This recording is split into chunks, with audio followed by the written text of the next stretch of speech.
We do still have plenty of food. If you haven't made a plate, please do. There are dessert type items. We've got some ice coming as well, but we've got water in the cooler here.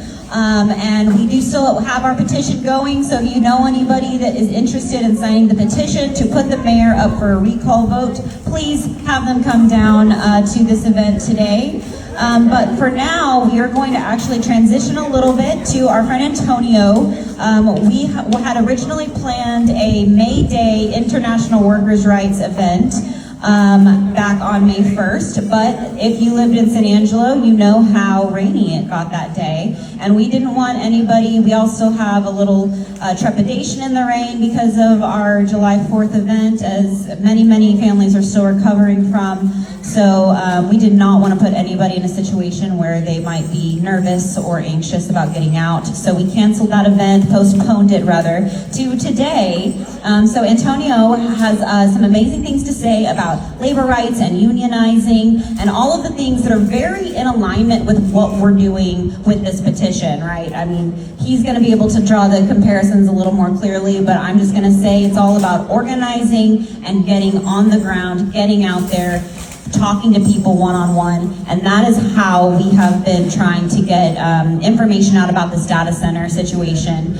Today, this morning, we knocked on, I don't know how many doors. I think Gil and I knocked on like 10 doors or so, and we talked for a long time with several people that didn't know what was going on, and other people that had barely heard. So that's really what it's about. It's about organizing, talking, not being afraid to get out and do the work, and carving time out of your day to do so. So that's why we're all here today. Thank you all for being here, and I'm going to hand it over to Antonio. Hi everybody, I'm Antonio. I didn't really prepare a speech, but I know a lot about these, so I'm just kind of going to come, so if you just bear with me.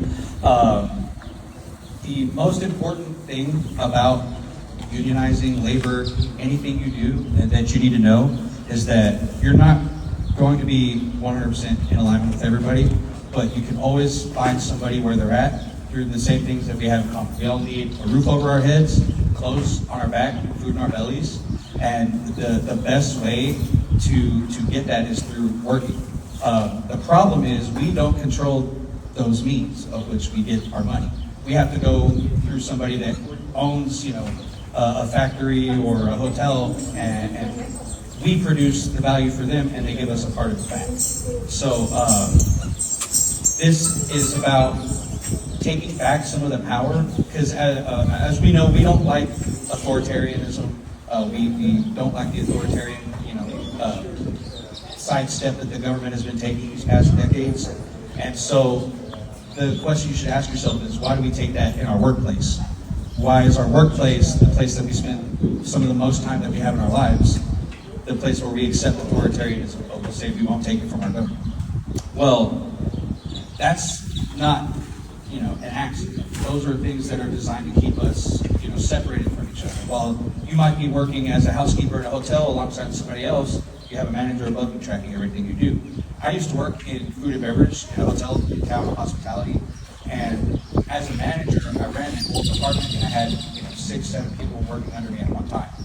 And so part of my incentive structure as a manager was to keep service scores high, food quality good, costs down, food costs, but specifically labor costs. And I would be rewarded for that. So your labor costs being low gets me, a free, extra few $100s in my pocket. And so to do that, I have to make sure that you, if you work under me, work less.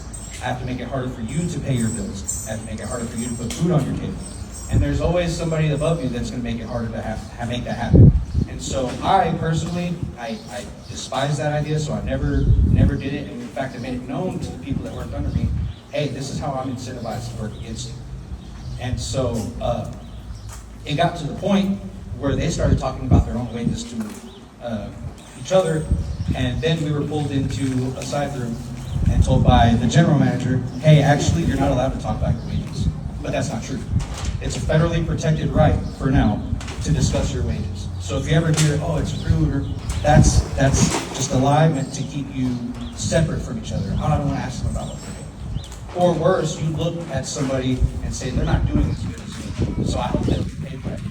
But that keeps us divided. So it's more about what can we do together to ask or demand from our bosses more, right? Because divided, you're beggars, but united, you can bargain. And that's what we have a right to do. These are rights that were fought for and even died for in some cases, to the degree that we have protections now.